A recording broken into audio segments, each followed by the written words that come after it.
Alors, question hébergement, moi j'avoue que je fonctionne assez à l'arrache parce que je sais jamais où je m'arrête.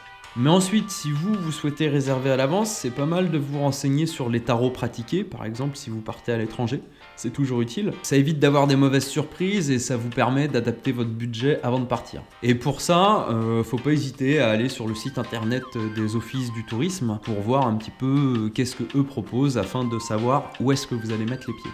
Sinon, dans le cas contraire, je vous recommande d'avoir sur votre smartphone une petite application comparateur d'hôtels. Et puis ça nous permet de choisir l'hôtel au meilleur prix, quitte à faire quelques kilomètres supplémentaires pour aller dans le village d'à côté parce que c'est un petit peu moins cher. Voilà, c'est toujours pratique.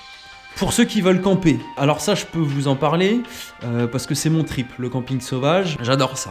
Alors si ça vous tente, je vous recommande quand même de vous renseigner un tout petit peu avant sur le camping sauvage dans le pays que vous allez visiter. Parce que les règles sont pas toujours les mêmes.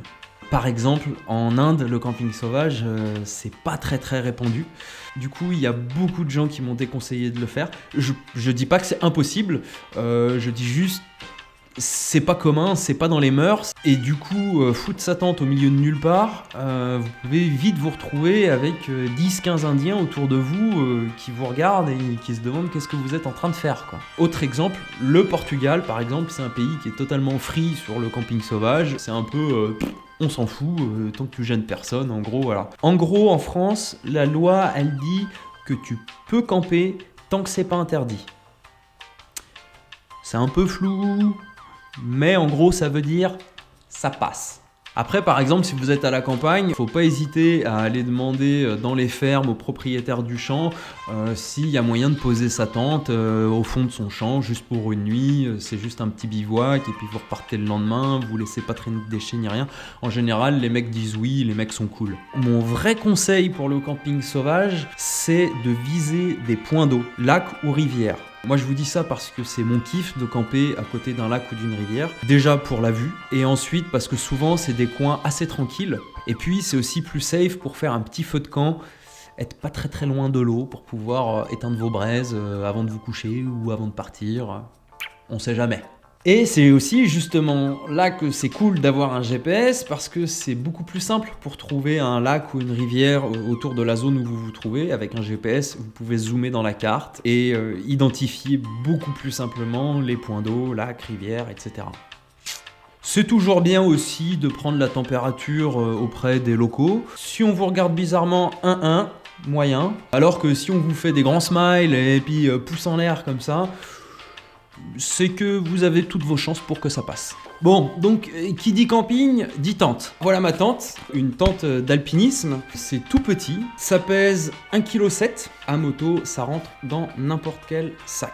Après, c'est vraiment une tente de base, on peut pas se mettre debout dedans, assis c'est limite. Voilà, c'est vraiment une tente ultra light pour bivouaquer, on jette son casque et son sac à l'intérieur, on dort, le lendemain on se lève, on plie ça, on s'en va. Terminé. Pour le sac de couchage, pareil, j'ai opté pour du ultra light. Ça pèse 700 grammes et c'est un sac de couchage qui permet de descendre jusqu'à 10-12 degrés. J'ai rarement eu aussi froid la nuit. À vue de nez, il a dû faire 7 degrés. Et enfin, ce petit sac-là. Dans ce sac-là, il y a un matelas gonflable hyper confortable.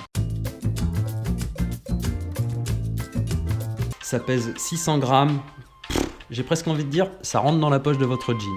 Ensuite, si vous êtes vraiment limité en place et que la météo le permet, il vous reste la solution du hamac. Ce petit morceau de tissu là, qui pèse 400 grammes et qui contient un vrai hamac. Donc on a fait itinéraire, on a fait hébergement.